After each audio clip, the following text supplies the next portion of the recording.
Après avoir assuré, pendant l'équivalent de plus d'une dizaine d'années, régulièrement chaque année, les prédications de la Semaine Sainte, ou de la Quinzaine pascale plus exactement, dans la plus importante paroisse française des États-Unis, à Washington, je fus invité. Washington, au moment de Pâques, c'est une merveille. Il y a la splendeur des cerisiers qui sont roses ou blancs. Il y a les azalées, les magnolias, les dogwoods qui ont un port tellement beau avec leurs branches parfaitement horizontales. Je devais rejoindre Detroit pour un congrès d'éditeurs. Au sujet de la Bible, ils avaient réuni tous les éditeurs américains et au titre de responsable des éditions du Cerf, j'avais à assister à ce congrès. Or, ce fut pour moi une grande joie. Je vais mettre comme titre à notre parabole « Aux usines Ford à Détroit ». En effet, le congrès avait lieu à Détroit, auprès des Grands Lacs. Les Grands Lacs, vous savez, il faut faire attention. À eux tous, ils sont plus grands que la moitié de la Méditerranée, presque la Méditerranée. Donc, c'est vraiment les Grands Lacs. Donc, je donne comme titre à notre parabole « Aux usines Ford à Détroit ».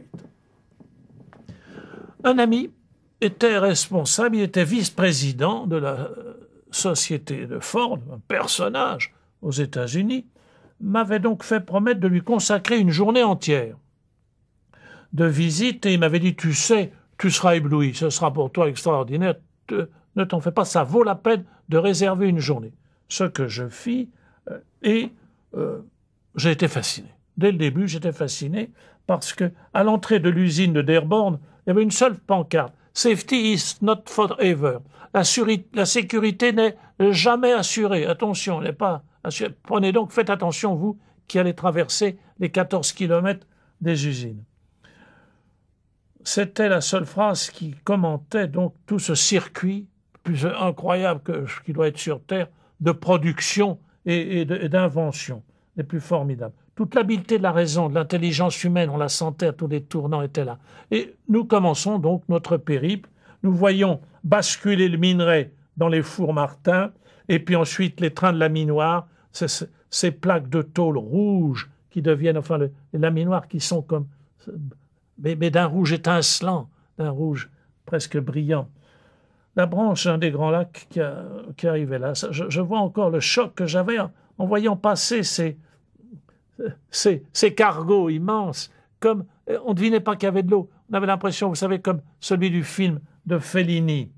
Donc, pendant nous suivons ces trains de laminoir, cette série de métal rouge, et puis la longue file où s'ajustait alors progressivement le découpage des tôles, les châssis, les carrosseries, les moteurs et tout l'appareillage. De temps en temps, simplement, une petite cafétéria. Un certain silence, c'était assez... On avait l'impression qu'on n'osait pas parler.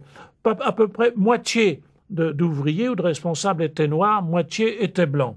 Comme je vous l'ai dit, Detroit est une ville à 50% de population noire. Au terme, les hangars s'élargissaient. Tout d'un coup, s'élargissaient. Et on avait l'impression qu'il y avait comme une douzaine de trous de passage comme dans une autoroute. Sur une autoroute comme un passage d'autoroute. Au terme, les hangars s'élargissaient, on était au bout de la chaîne, mais il restait encore deux choses. Et il y avait tout un petit peloton qui attendait. Chaque fois qu'arrivait une voiture, ils bondissaient, l'un d'eux bondissait dans la voiture, on entendait, il partait comme une bombe, et on entendait crisser les pneus, il faisait un essai de frein et un essai de lumière. Il passait le portillon, si je puis dire, et de nouveau, les voitures étaient chargées sur les cargos, elles partaient pour la vente. Tout était prévu, c'était fini, tout pouvait commencer pour la voiture.